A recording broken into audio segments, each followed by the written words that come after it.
Tuhan kita Yesus Kristus menurut karangan Markus. Dimuliakanlah Tuhan.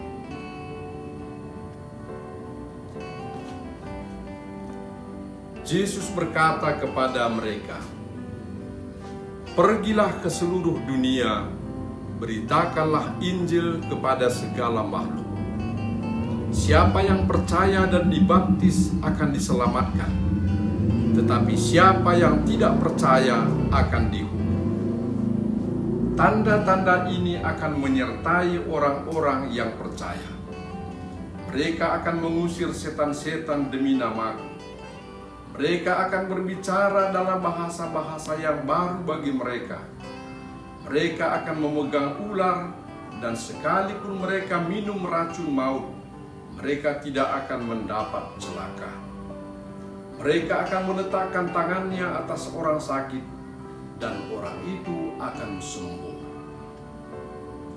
Sesudah Tuhan Yesus berbicara demikian kepada mereka, terangkatlah ia ke surga, lalu duduk di sebelah kanan Allah. Mereka pun pergilah memberitakan Injil ke segala penjuru. Dan Tuhan turut menyertai, dan Tuhan turut bekerja dan meneguhkan firman itu dengan tanda-tanda yang menyertainya. Demikianlah sabda Tuhan. Terpujilah Kristus.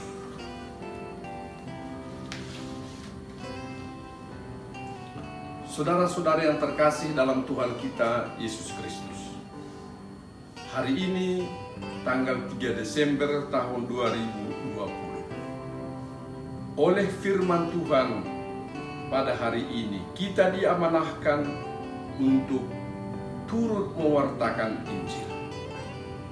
Tadi di dalam Injil yang barusan kita baca, Markus bab 16 ayat 15, kita baca ayat yang sangat terkenal itu kan. "Pergilah ke seluruh dunia, beritakanlah Injil kepada segala makhluk." Nah, saudara-saudari yang terkasih dalam Tuhan, saya kira pertama-tama kita harus memahami ayat ini dengan baik, bahwa ayat ini bukan untuk kita mengerti secara hurufiah. Hurufiah berarti apa yang tertulis artinya persis seperti itu.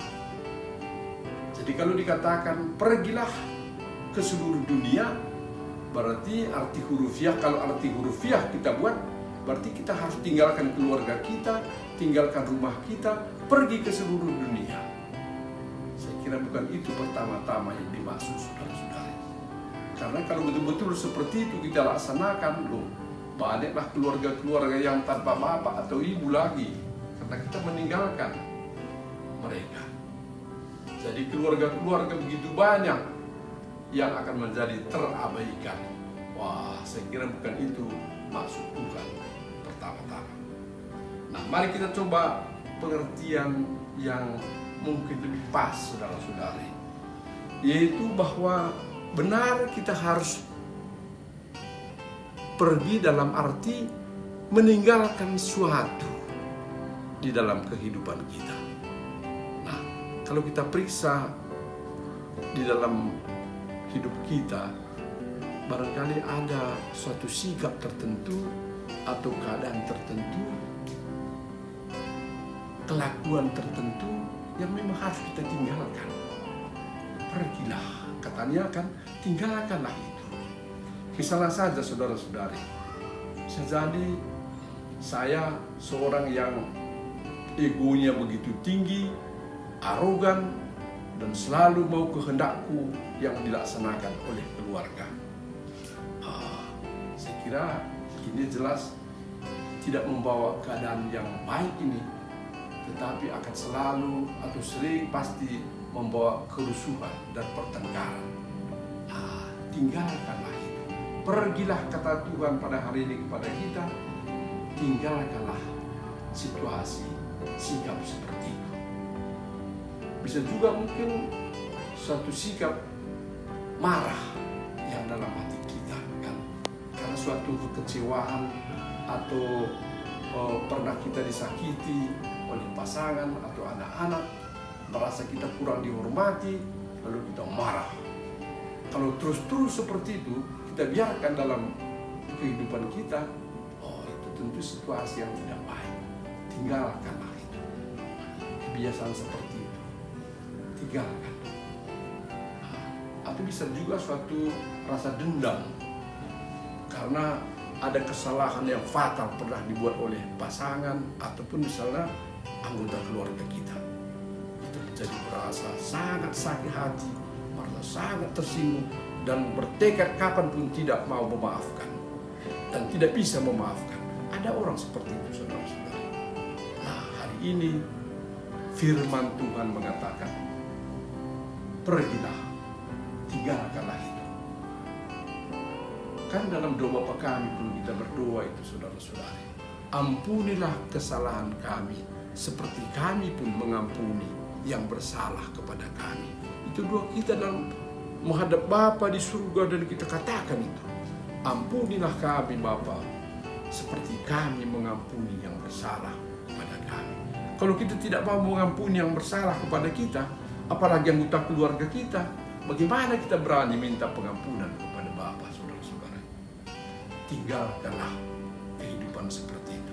Pergilah, wartakanlah Injil kepada keluargamu.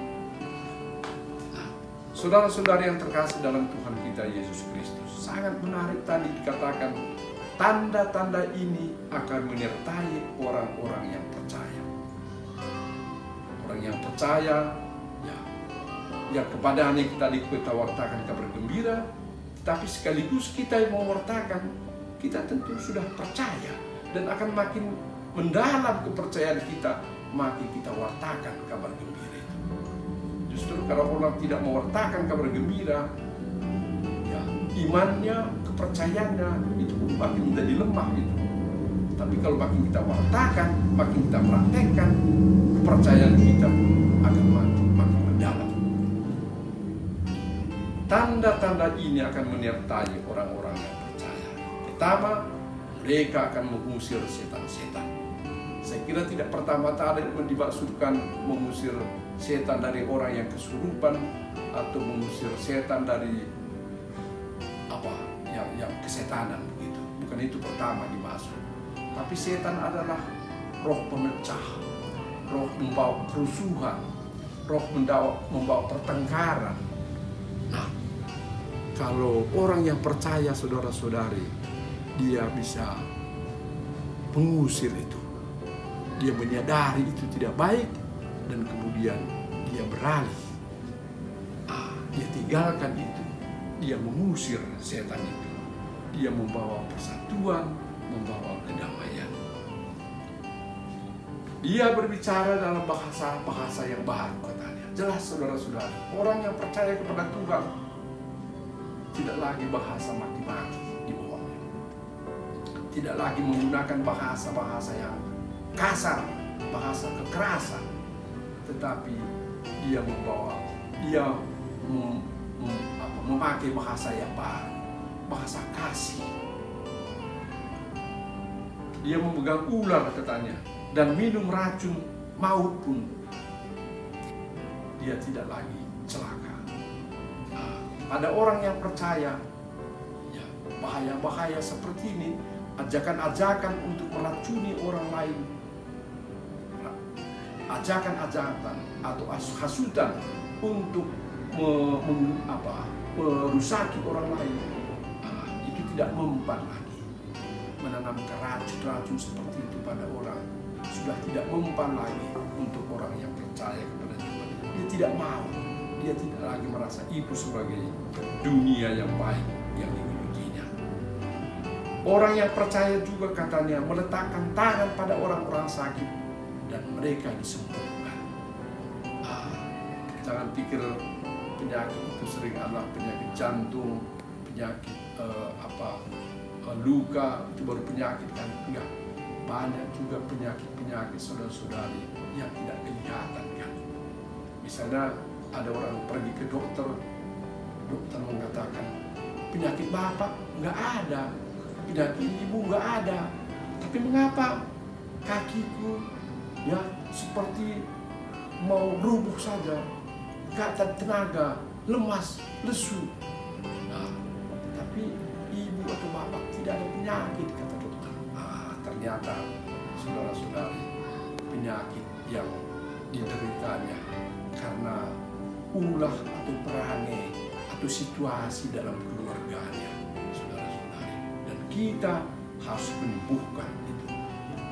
Kita dengan percaya kepada Tuhan, dengan berbahasa yang baru tadi, dengan mewartakan kabar gembira tadi, kita menyembuhkan penyakit seperti itu di dalam keluarga kita. Rasul Paulus memberikan kiat atau cara yang sangat efektif mewartakan kabar gembira. Dikatakan dalam Injil, dalam surat Rasul Paulus kepada jemaat di Korintus, ya, 1 Korintus 9 ayat 16 ini. Celakalah aku jika tidak mewartakan Injil. Ya, dalam keluarga jelas sekali itu saudara-saudara. Celaka kita kalau kita tidak mewartakan Injil. Coba kalau dendam terus, tidak ada pengampunan dalam diri kita. Coba, celaka keluarga kita. Coba kalau marah terus, arogan terus, celaka keluarga kita. Kita harus berangkat meninggalkan itu, saudara-saudara.